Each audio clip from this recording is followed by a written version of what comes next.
Daryl, would you like to continue, please? Okay, I didn't realize I had a little bit more on bear, but I'll try to get through this real quick. One of the questions that has come up within the last few years is the bear population on the Cumberland Plateau and whether or not we're going to start hunting them. The one thing we know about bears on the plateau, one of the few things we know on the plateau, is that all indications are the population over there is increasing. And what we found out with the survey, and Gray Anderson presented this information at the March Commission meeting, is that there's strong support for bears in general in Tennessee. And so we're really going to try to allow the bears to repopulate areas where feasible. Obviously, that's a big question. We're still developing that where feasible aspect. But the one thing we found out, according to that responsive management report that we conducted, or they conducted a few months ago, when we asked Tennessee residents their opinions on bears, we looked at all three different sections, the places that had bears, the places where bears were growing, which is that orange section, and then the rest of the state. And by and large, it was unanimous, regardless of what area you came from. The vast majority of the public wants to see bears around, and that includes seeing bears within their counties. Obviously, they don't want to see them directly in their backyards, but they do want bears around. So we're definitely working on our bear management plan. We've been hard at work for about a year now. We still have probably another year before we get things close to being finalized. But another thing we did recently again, and a lot of what we've done here recently is to address public concern and public comment. And the plateau has come up repeatedly as far as trying to get a hunting season up there and to find out what's really going on up there. Our Region 3 folks spearheaded 2 public meetings. One was held in Fentress County, one was held in Pickett County. These are counties just outside of Big South Fork National Wildlife Recreational Area. This is where we're getting a lot of our bear issues and bear calls regarding the Cumberland Plateau. And those public meetings, what we found out, we didn't really know what to expect. We were thinking that there was going to be a large contingency of folks really against bears, not wanting bears around. And Commissioner Bledsoe was in attendance at I don't know if you were at both. And it was, from what I hear, unfortunately I could not attend those meetings, but from what I hear, there is support at those public meetings for having bears in that area. So folks definitely see the usefulness, the desire to have bears around. You look at areas outside the park and they're flourishing, the Gatlinburgs, the Sevierville. Having bears, a natural resource like bears, is a boom for the residents that have those. Obviously there's issues to deal with, but they definitely like having those around. And so what I would like to say is that we're still developing that our population strategy for the plateau, and we'll continue to deal with nuisance issues up on that plateau. Obviously one of the ways to deal with that is to issue depredation permits if we need to. But until we get a better understanding of the population, we are not recommending a hunting season on the plateau until we have a little bit more information. So that's the end of the bear presentation. If you have any questions about the Cumberland stuff, I'll move on to the next topic. Any questions from the commission? I was at both those meetings, and like you said, the majority of the people there were in favor of the bears. The ones that weren't were the ones that lived right on the border of Big South Fork. There's a couple of equestrian communities there, and they like the bears. They just don't like them coming in and tearing down their bird feeders and stuff like that, which a lot of it falls back to educating people. Don't leave your trash out. Don't pour your dog food out on your front porch. Don't put a bird feeder up right in front of your bay window, because if the bears are there, that's free food. So, I mean, it falls back to education, but I think everybody, there's an economic plus to having bears in your area, because if you've got bears there and people want to come see them. So, and we need everything we can get in the Upper Cumberland area. So, thank you. Thank you. Questions from the audience? All right, Daryl, we'll proceed. All right. This will bring us to the next section of the Big Game Proclamation. This is new. This is the elk seasons, and we are putting the elk proclamation. It used to have a standalone proclamation that we had passed in January, and the desire of the agency is to move those regulations into the big game proclamation. Obviously, elk are big game animals. We no longer have a need to set the season really early because we've standardized the season dates. And I please urge you, no changes, because we've already set these seasons in January. We're just moving it into this proclamation. The one thing that we would like to do, which we talked briefly within the agency, is we're going to consider whether or not we want to start conducting the elk drawing, which, just so you know, is going on right now. Usually the application period for the elk drawing is April 1 to May 31st. With the move to the big game proclamation, there's talk next year that we might run the elk drawing at a later date, literally concurrent with our WMA drawings. We conduct our WMA drawings, I believe, in August, when more and more folks are starting to think about hunting seasons. And we have, I think, close to 25,000 people that put in for the WMA deer and turkey draws. And so if we can put the elk drawing in that same time period, we have more and more people that are aware of the hunts, because I do believe that we miss a large number of our folks right now that don't apply for the elk hunt simply because they're not talking about hunting at this point in time. And so that is something that may be coming down the road next year. Any questions with the move of the elk regulations into this proclamation? Any questions from the commission? Audience? All right. The last section of the big game proclamation deals with wild turkeys.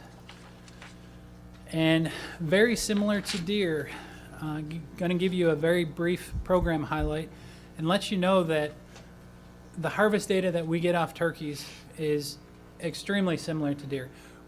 We're in the highlight of Tennessee. These are the high times for deer and turkey hunting in Tennessee. And I guess the bottom line to say is that management strategies for turkeys, just as they have for deer, have worked extremely well. If you look at the harvest numbers, these are the harvest numbers from the mid-'80s all the way up to today. Tennessee continuously harvests a lot of wild turkey in our state. We set a record 2 years ago. We're actually on pace to set a new record this year. And we're killing altogether close to 40,000 birds.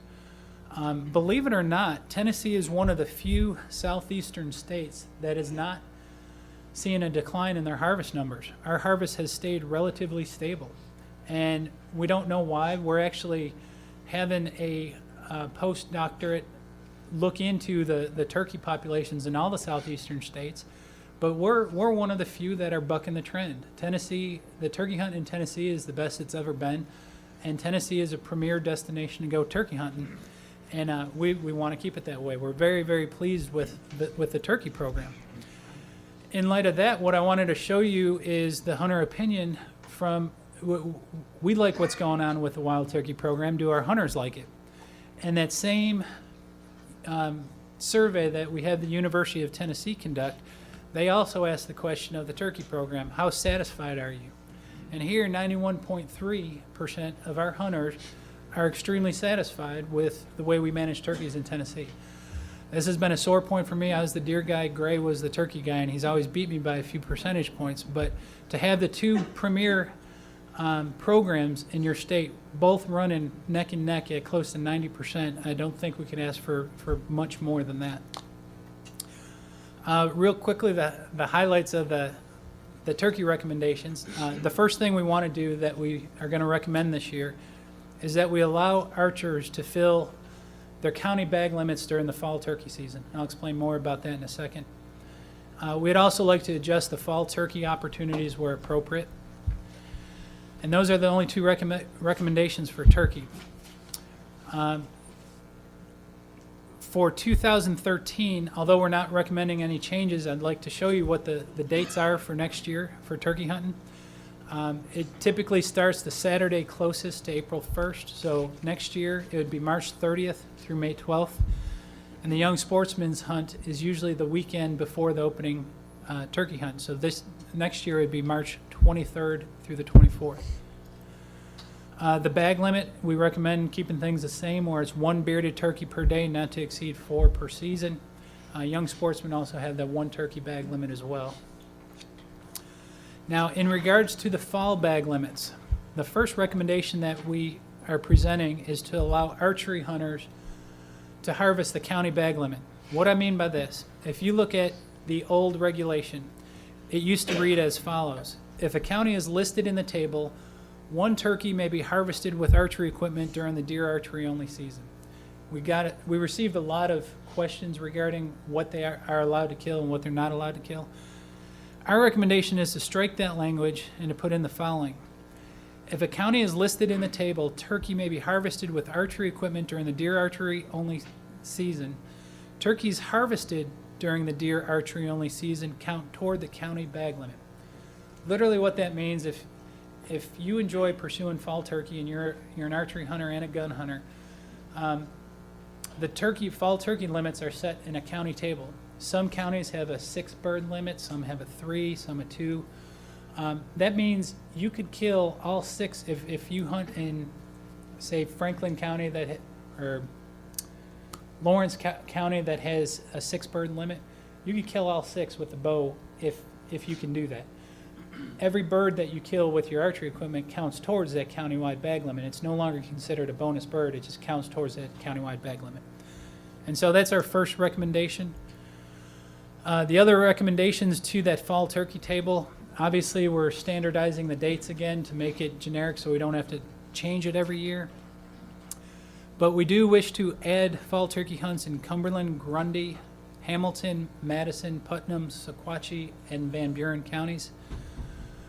We're also increasing the bag limits in many of the East Tennessee counties. The fact that we added the ability for archers to take a bird, if an archer did happen to take a bird, it's no longer considered a bonus bird. We wanted to make sure that they would also be allowed to take a bird with a gun. So we increased a lot of the East Tennessee counties. We did reduce the bag limit in Giles County. There was concern about the turkey numbers in the southern portion of that county, so we did reduce the fall limit there. Although it's not part of the fall turkey or the turkey section, the last part of the proclamation does involve tagging procedures, and we needed to make a clerical fix because it still mentions wild hog as being part of the tagging requirements, and that's a clerical fix. But having said that, this concludes the recommendations for the entire big game proclamation. Thank you, Any Daryl. questions on that? Go ahead. Daryl, would going to a 2 bird bag limit on turkey hurt the resource? Per day. We talk about this at length every year. There's a large contingency of folks within the agency that would like to go to at least a 2 bird per day, and we're split 50-50. And we decided this year just to keep it as is. We don't believe there would have much of an impact going to the 2 per day. However, I believe Gray Anderson has some information. If you could step up and address that. It is something we've addressed almost every year that I've been involved in. Was running the turkey program before Chris took over. We are in a good place right now. As Daryl showed you in those numbers, the place really where the agency fell, we had 2 regions that wanted a 2 bird bag limit. We had 2 regions that didn't. We came in as a strong neutral, and so we're going to basically let the regions decide if they could flip a vote one way or the other. And it really boiled down to falling on the conservative side until we know a little bit more. And so we as an agency are pitching in $4,000 a year over the next 2 years to that University of Georgia study. And that postdoc is looking at all of the southeastern states to kind of get a handle on what's going on these states that are crashing. And there's some counties in Tennessee that I kind of got my eye on. They're not crashing in any way, but they are declining a little bit, and so we definitely don't want to push that population over the edge. Looking at some of the Fort Campbell data that allow 2 per day, you end up with about a 0.3 bird per day addition. And so there is some impact to the resource. We don't know what that would be to the actual harvest.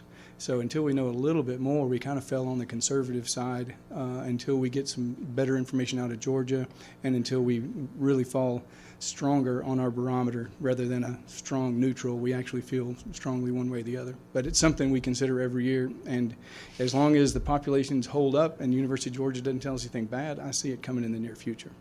The counties you see that are declining, are you considering cutting back to, say, 3? Again, a lot of the bag limits in this case, similar to the deer, $3 in the bag, are don't, I think it's 3% of our turkey hunters actually take 4. 70% of our turkey hunters are unsuccessful. 70% of the successful hunters take 1 bird. So the number that actually get into those additional, it's so minuscule. I mean, it's a few hundred or a few thousand birds a year out of an estimated population of several 100,000. So the harvest regulations at this point, the bag limit regulations don't have an impact. And so I think if we start getting conservative, we would think about season frameworks or something like that would probably be a better avenue to pursue. Thank you, Gray. Anyone else? Go ahead, Jim. I had 2 questions. The first one might just be a typo, or I'm just not understanding it. On this, where it says Section 4, fall turkey hunting, it says shotgun archery. Is there a shotgun season in the fall? Okay, we don't have it in Fentress County, do we? Yes. Do it? Yep, you're allowed 1 bird in Fentress County. With a shotgun? Yep, between the 14 days, it generally falls the last 2 weeks of October.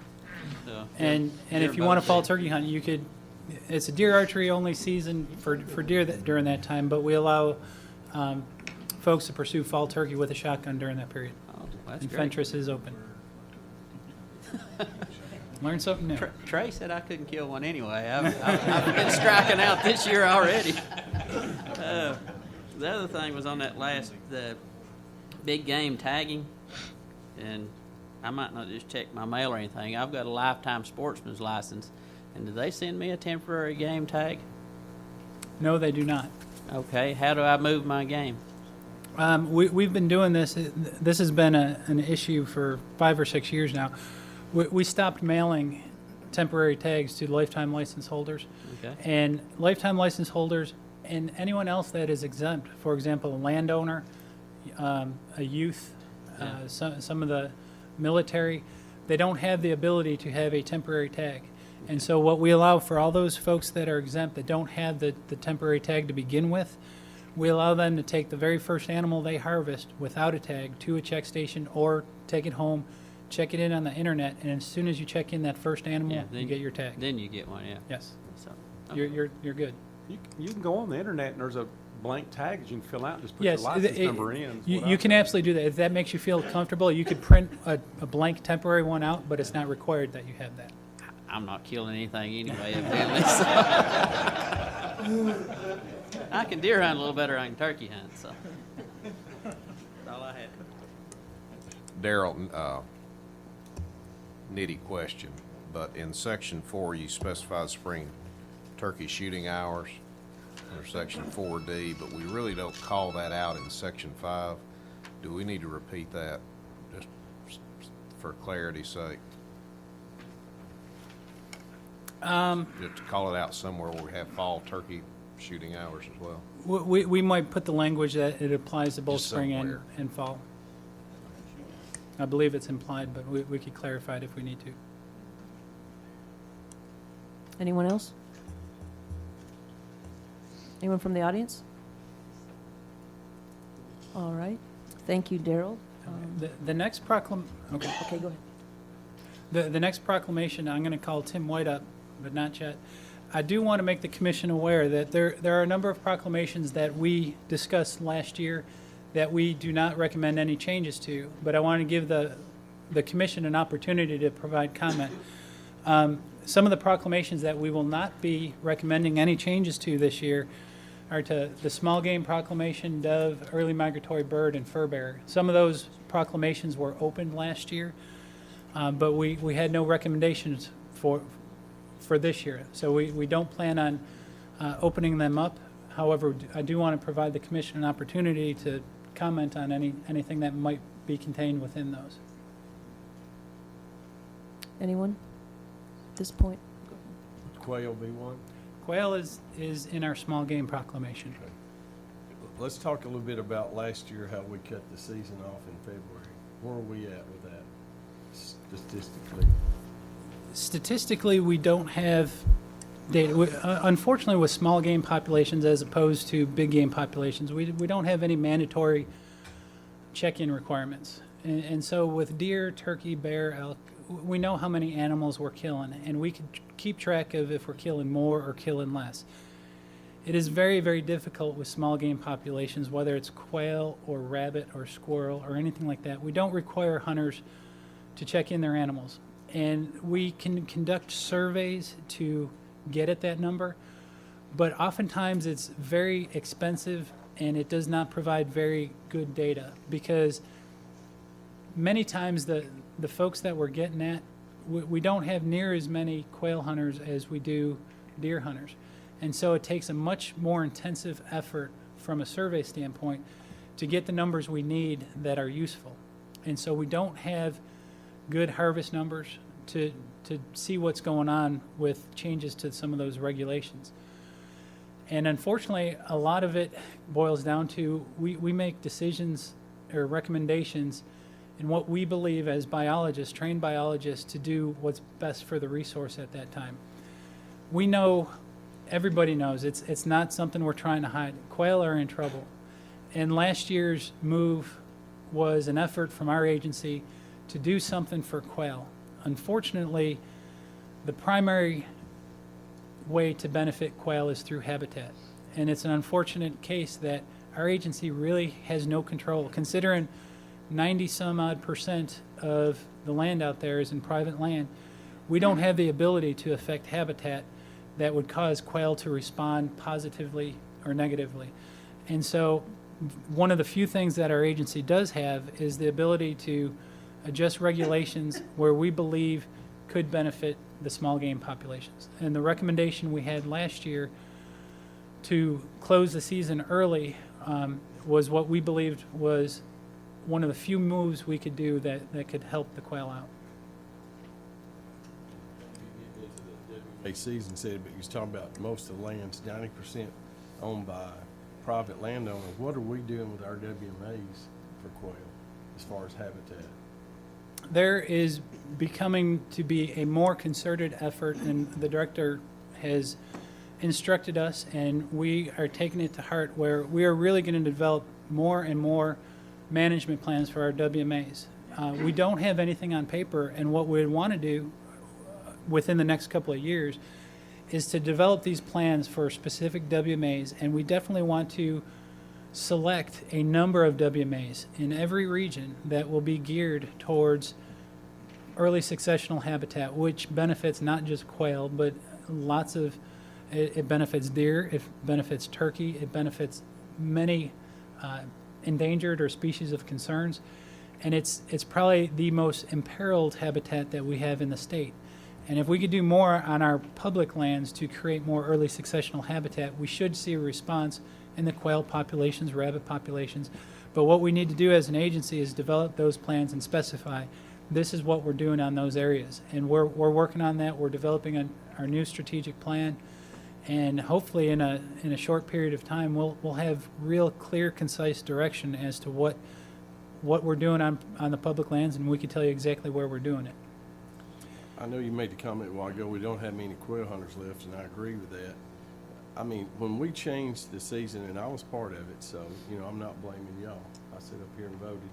But hunting pressure, I mean, do you feel like there's not that many hunting pressures, not the cause of decline of quail? Well, we often fail in our ability to explain our recommendations adequately. And I worked, if you don't mind, I'm going to, if we could dim the light again, I've got a couple of slides I'd like to show.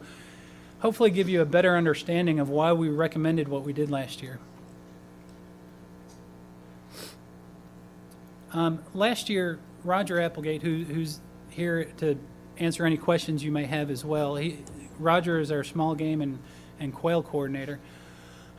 He presented some information, and this is a slide from last year, and I'm not going to go into detail, but he showed you lots of information about what's going on in the southeast. And then we threw up a graph about a correlation between the closing dates and what's going on with decline. And I'll sit here and tell you right now, some of these things are extremely hard to understand. And so I put together a couple of slides to help you understand why closing the season earlier, we believe, is going to, it's one of the few moves that can actually benefit quail. Oftentimes we try describing to you the difference between compensatory mortality and additive mortality. And this demonstration will hopefully get you to understand what we're talking about. if you look at a population of animals, and we're going to use quail, Roger already pointed out that this is the mountain species of quail, so bear with me here. But if you have a population of quail or any small game animal, there is something that happens out there that occurs to all populations. And what I'm going to call this, we're going to call this thing the filter of life. And literally what it is, these small game populations are dictated by the ability of the habitat and the resources to provide everything it needs to survive. And unfortunately, that filter of life is somewhat, it's pretty severe, especially for small game populations, especially for quail. And what occurs during those lean months, whether or not it's late fall or in the wintertime, there's not a lot of resources out there. There's not a lot of food. There's not a lot of cover. It's a real hard time for these populations. And you have what's called, it's literally inevitable mortality. There's going to be a number of animals that are going to die no matter what you do because there's not enough habitat or resources to support that population. And that inevitable mortality literally comes from predation, which, just so you know, will include hunting factors. But there's starvation, since the food resources are very low. Exposure, those very cold winter days will take its toll on some of these smaller animals. Disease and parasites, animals are going to die. It's just a fact of nature. And so what happens, and we're looking at this population more or less as an unhunted population. And as that population progresses through those hard times, what's going to happen? You lose a ton of animals. You just lose them no matter what. And you end up with a whole lot less animals. Now keep in mind, these numbers I'm throwing out here are theoretical, just so you have an idea of what's going on. But you start with a ton of animals, you end up with a much smaller amount of animals. Whether or not it's 20%, 50%, 10%, we don't know what that percent is, other than we lose a lot of animals during that process. Now, we're going to take that same population of animals and we're going to put in early season hunting opportunities. So you have the population of quail at its peak, and what you're going to do is hunt them early in the year. I worked hard on that. And I don't know if you saw that, but you hunt the quail at their peak. You remove a number of animals. We took a number of animals out of there. Those quail will progress through the year, and they're going to die. And we end up with a much lower, whatever the land can support. And so we could still end up, if we hunt them early in the year, we could still end up with the same amount of quail at the end, depending on how bad the filter is or what the resources could provide. And this is kind of what we're getting at with the regulation from last year. This is when we have early season and late season hunting. And so we're going to go ahead, we're going to kill the birds early when there's a lot of them out there. So we reduce their population. Now we've got less birds out there. If we keep hunting them, we're killing the birds that are going to survive. And so we're impacting those birds that have already made it through the hardest part of the year, and we're reducing the potential for them to reproduce and produce the next crop.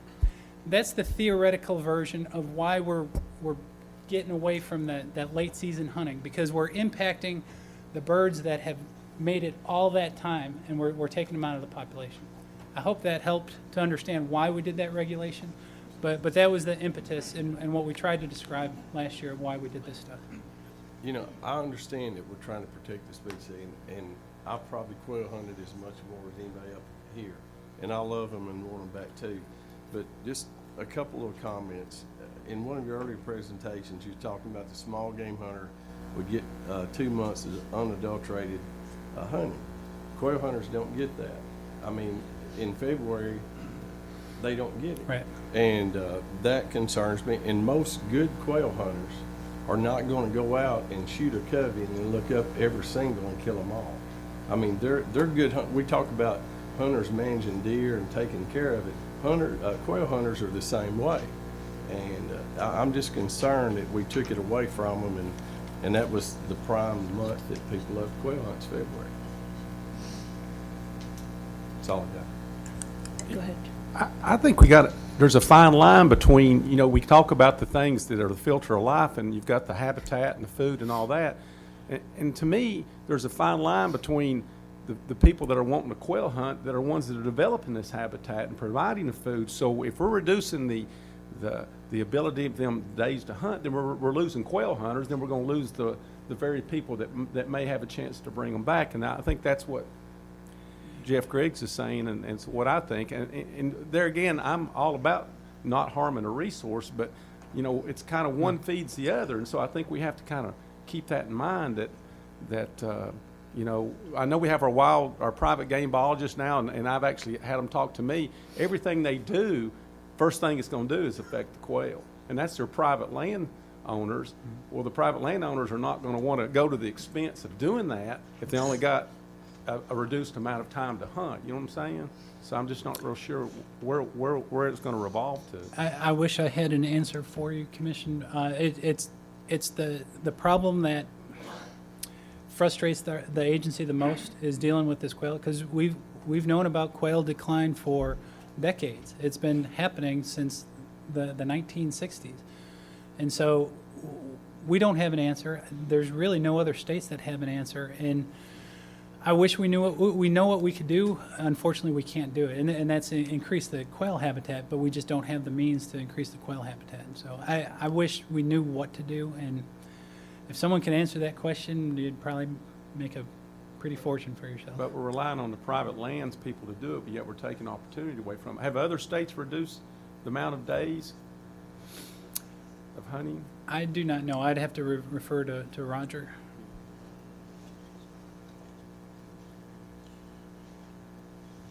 Yeah, that's true, Commissioner. In reality, some are have drawn back even farther than us. To give you an example, Missouri has one of the largest private lands programs probably anywhere in the country. They've got like one private lands biologist per 3 counties or something of that nature, and they've got around 100, I think it's 100 and something counties. And so they went from January, and this has been several years ago, they went from January 31st to January 15th. And that's been probably almost a decade ago. And what they've done is they've kind of arrested the decline. So they think they still have a decline, but you know, that's all relative.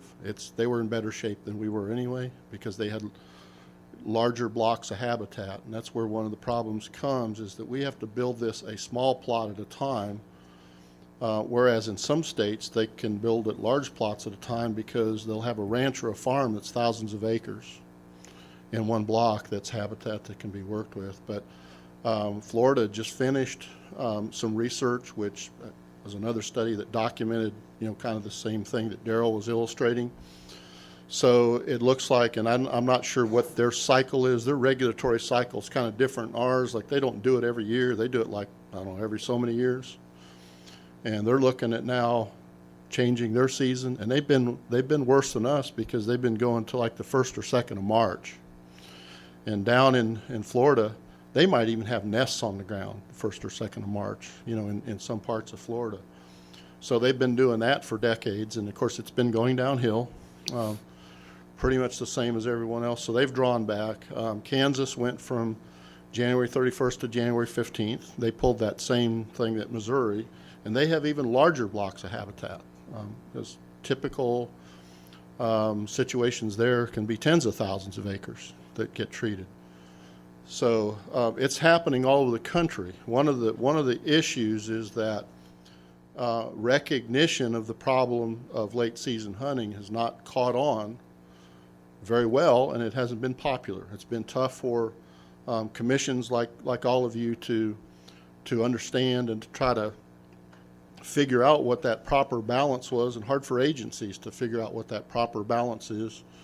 And so we've been sitting on this kind of thing really for about 10 years or more. And so, which says that all of us came to this decision last year very hard. It was tough to sit there and say, okay, how do we want to do this? And we finally decided, well, if we don't, then there's going to be a day when we're going to be standing before you saying we need to close it. That's the sad reality. And when that is, we don't know, but that's the only next game, unless we can get lots of habitat on the ground really quick. So this is to stem that tide, to hopefully get us in that direction to where habitat can catch up. So I don't know if that helps answer your question, but So it's a lot, it was a hard decision, and I know it was a hard decision on you all because I stood here last year and I knew that you were giving it lots of consideration, and as we were, as an agency, and so we finally just bid it and said, we got to do this. So anyway. Thank you, appreciate that. Chairman Brown. What about if you opened it a week earlier or 10 days earlier? I mean, is it the same impact if you lose birds early in the season? You don't have as many to make it through the hard part? Or? Just like kind of Daryl showed you in that illustration, what happens is you've got the surplus. So what we consider the harvestable surplus is its absolute highest in the fall, in the early fall. And so the real bottom line is many of those birds we know that we harvest in the very fall, in the early parts of the fall, are often the birds that are less likely to survive. So a lot of those are young birds, for example, and they're less likely to survive. And so anytime you pull the harvest out of the front, that benefits the survival of the remaining birds that sort of go through that little screen filter that Daryl had on that presentation, that gets sifted out, and then they end up in the end. But the thing that I hope that you can see kind of from that illustration, and Daryl's a genius putting these things together, because I could never have done, well, you saw what I did last year, and it's like, I can't, I'm not that talented with those kind of things, but the bottom line is, you can see, if you look at like the slide he's got up there now, that's your breeding population. Year after year, if you keep killing that breeding population, the lower you get that breeding population, the fewer there are left to breed. And that's where we are. We're at decades of that. And so we don't want to go any lower. So we need to do whatever we have in our power to go lower. So does that answer your question? Okay. Commissioner? Officer, go ahead. No, please. We're going to have tennis up here for a minute.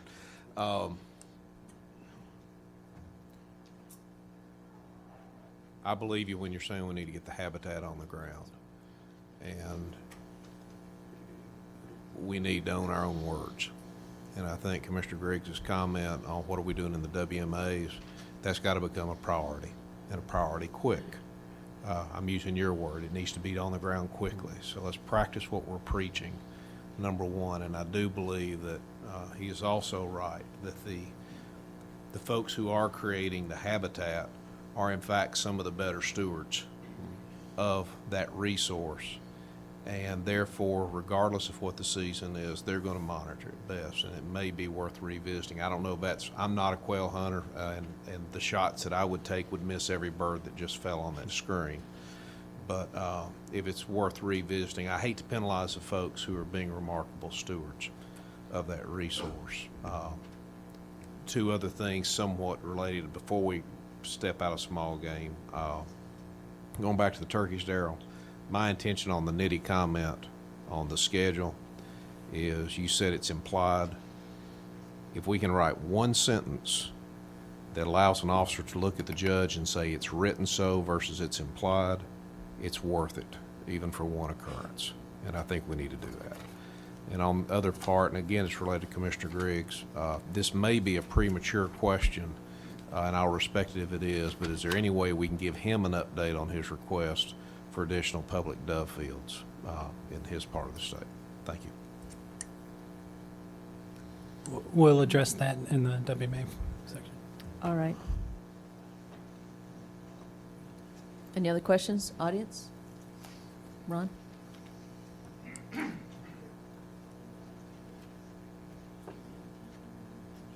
First of all, I'm Ron Crabtree, and most of you people have seen me here before. Every time.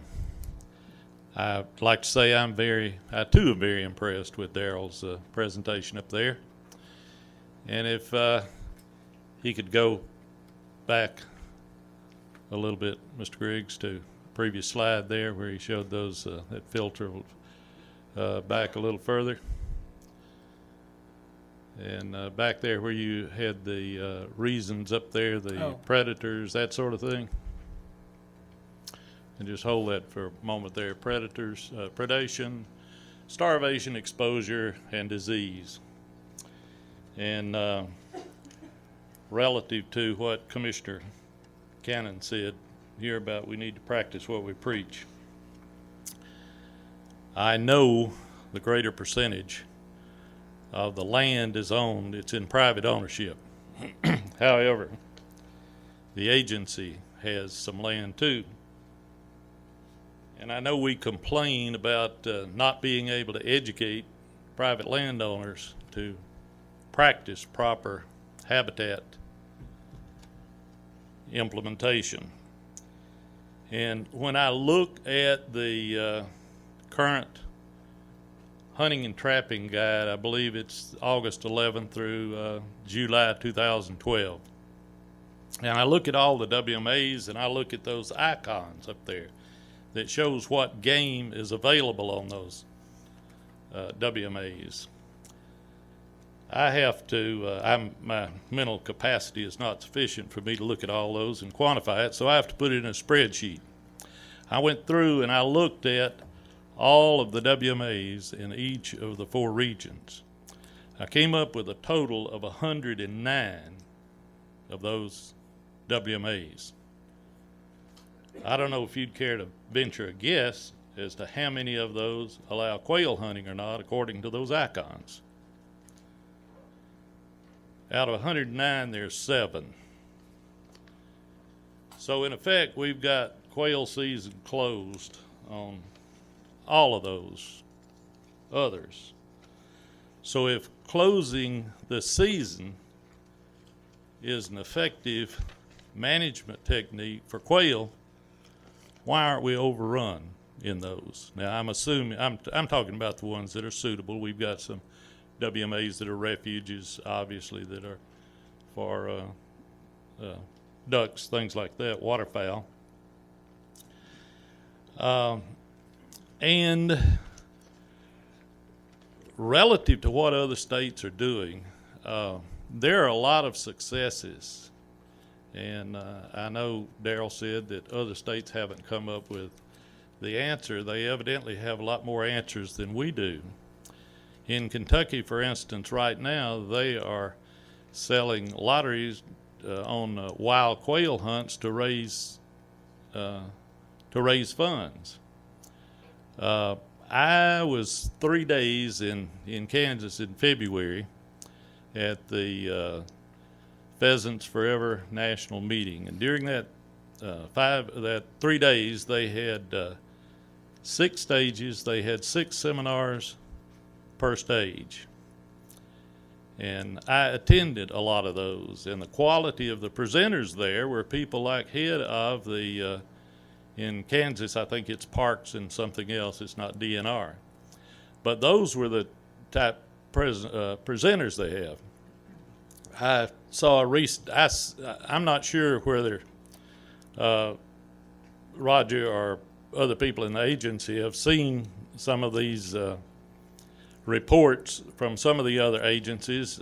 Roger is generally recognized, nationally as somebody that knows what he's talking about when it comes to quail.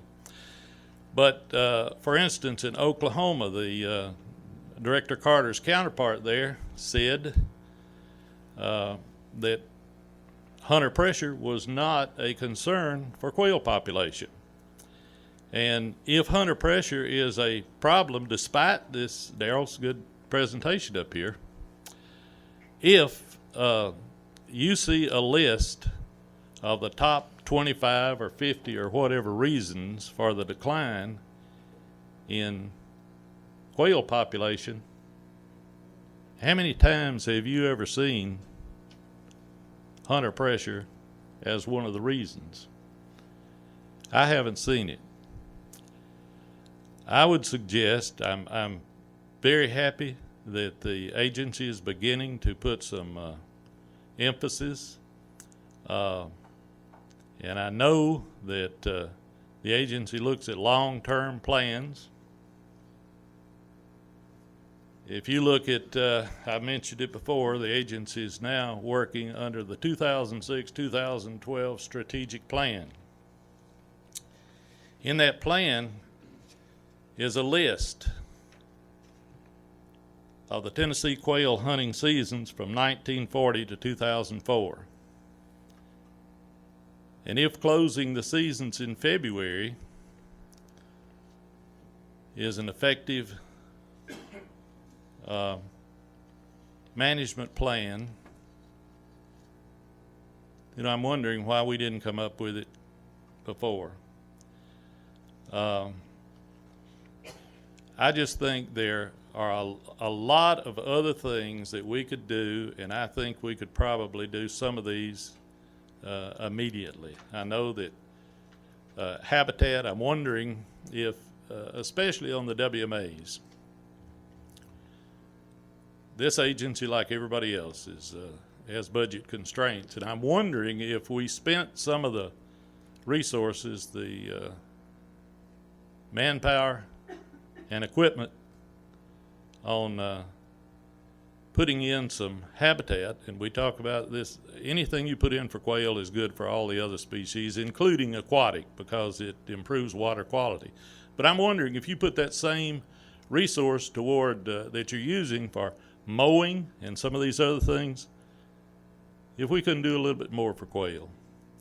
I just think that there are some other things that we could do that would improve quail population other than closing this season for all the reasons that you people have mentioned. There's a lot of good information out there. I am certainly not a wildlife biologist. There are a lot of capable biologists in the agency. I just think that there's some other opportunities that we could take advantage of. And while a lot of the other states don't have the answer, there's no magic, no silver bullet, but they've certainly done some things that have been a whole lot more successful than we've been. And as far as closing the seasons early, I heard somebody ask that in one of the presentations out there, and the gentleman said with a species that has a shorter lifespan, and you can get all over the world, with that, anything from 7 months to, whatever number you want to throw out there, that when the seasons, when certain things are available, mainly habitat, affects the quail population more than the hunter pressure. I'd just like to see us take another look at it, and let's see if we can't do something else. We've talked about quail population being threatened. As you've already mentioned, there's another species that's being threatened that has a direct impact on something that's important to this agency, and that's funding, and that's the number of quail hunters. And at what point do they just say, we don't care anymore? I don't want to see us do that. I've talked about a legacy before. Some of these other states have made the quail their legacy species. I'd just like to see us give careful consideration to this before we make this move permanently. Thank you. Thank you, Ron. Appreciate that. Daryl, would you like to comment? Yeah, if I could provide two comments. I could not agree more with Mr. Crabtree in that we need to make our WMAs the model of what good quail habitat, and we will specify which WMAs are going to become that model, and we'll refocus our efforts and really try to make an impact in those areas and see what the response is to quail. But there's two things I wanted to comment on. The one that was just brought to our attention, we did open the seasons 2 weeks earlier last year. We closed it in February, but we did open it 2 weeks earlier last year. So there was a move last year to give them some of the time back that they lost. The second comment Mr. Crabtree said about the WMAs being closed to quail, that's not exactly true. If you look in the hunting guide, all the WMAs that specify big game, small game, open to statewide seasons, they're all open to quail hunting. And so the vast majority of our WMAs are open to quail hunting year-round. And so there's only a few that do not allow quail hunting. So just want to make that clarification. Not year-round. Not year-round. Not that much. That's why we don't have quail. Go ahead, Ron. I apologize for making that mistake, but where I got my information was getting that translation of what those meant from the agency. But thank you for correcting me there.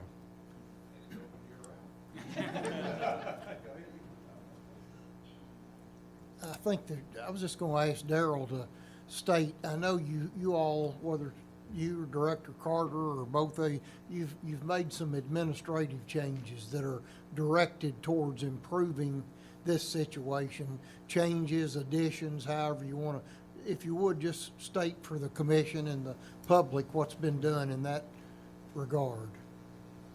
Well, some of the changes, and I do feel bad because oftentimes we talk about these great plans that the agency has. Much of what we do with the resource is not an overnight fix. In fact, Gray will come up here and talk about the wild hog stuff.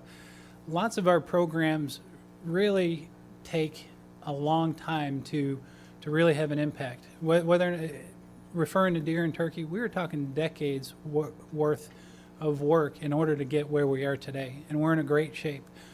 What we're in the middle of right now is, it was mentioned our strategic plan has gone from 2006 to 2012. We're in the process of redoing our strategic plan, and the director has challenged us and given us direction to think long and hard about the agency's goals and what direction we're going with the strategic plan and what our agency is going to be focusing on in years to come. And we've had a few meetings here of late with all the wildlife managers, and including the fisheries folks and the wildlife folks, and we really need to make more of a focus on habitat.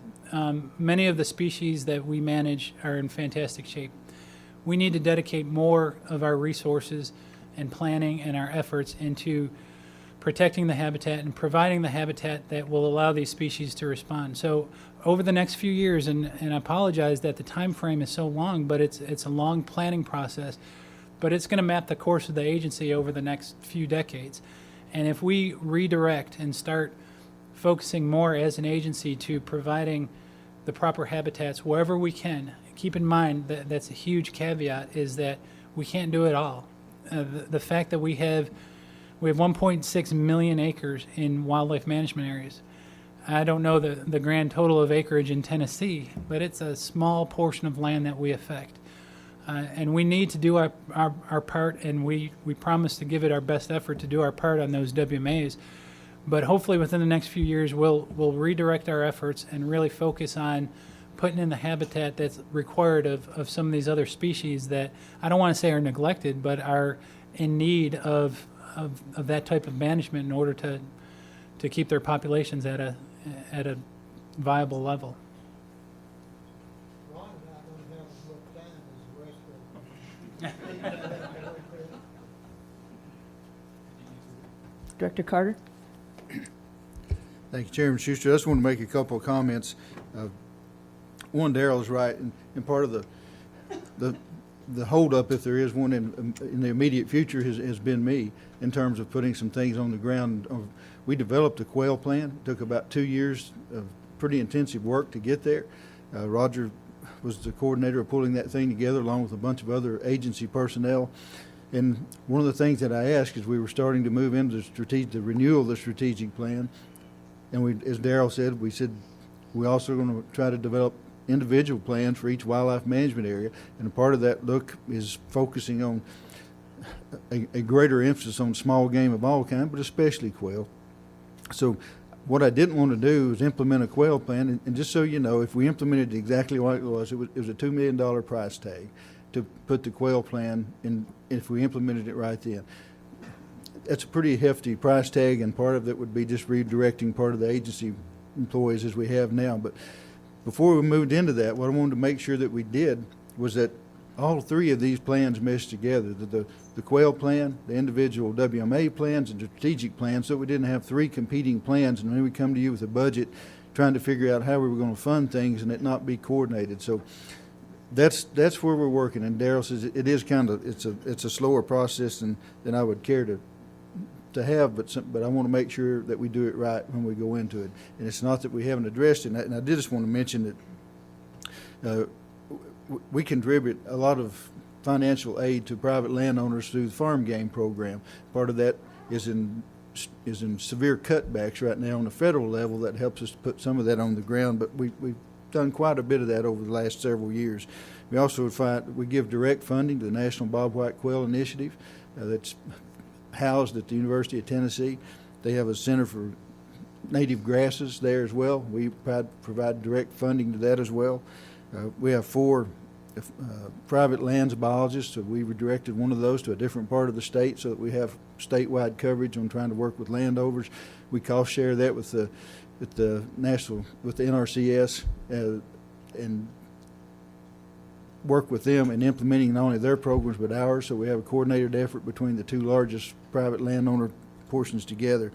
And I'm sorry that Don had to leave. Don Purdy is president of the Music City chapter of Quail Forever. I just wanted to mention it.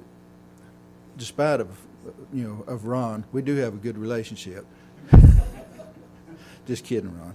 But at their last statewide meeting, Don presented the agency with a $1,000 check from their organization for a specific project that we're doing on one of our management areas with bobwhite quail. So we do work together well. I totally understand their frustration. As that was my first paying job as working in the wildlife thing, was to do a quail study on the Ames plantation. And that's what I grew up doing, was quail hunting. That's because there wasn't deer or anything else at the time in the part of the state that I lived in. So I also have that love for that little animal, and I recognize it is our statewide animal, or at least our statewide game bird. So in any case, just wanted to mention those things, and I wanted to recognize Don and Ron, if you don't mind, just make sure that he knows that we did that for the Music City chapter, and he as well. And thank you for all you did. They actually, at our staff meeting the other day, they showed up and cooked lunch for us. We all went up on the hill and talked about quail and ate an endangered species. So, but we appreciated that greatly. So I just wanted to make those few comments, but thank you. Thank you, Director Carter. Ron?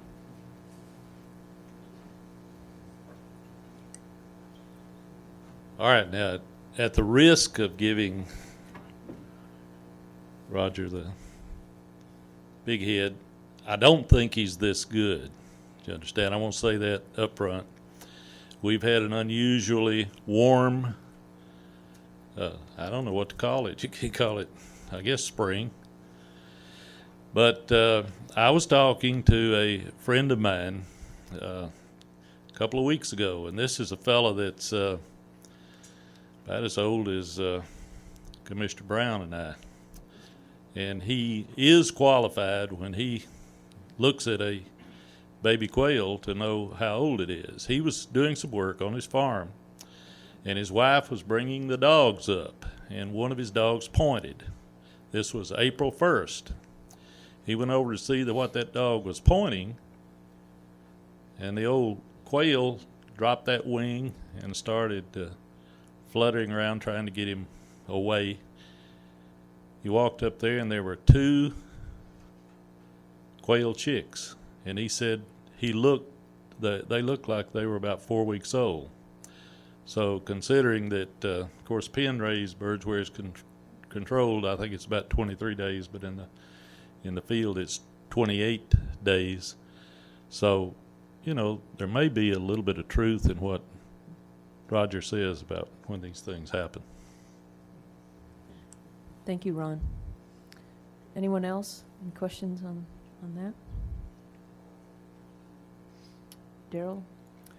Okay, believe it or not, I ask one favor. The next time I say something, I'm going to do something real quick, or I'll be brief about it. Don't believe me.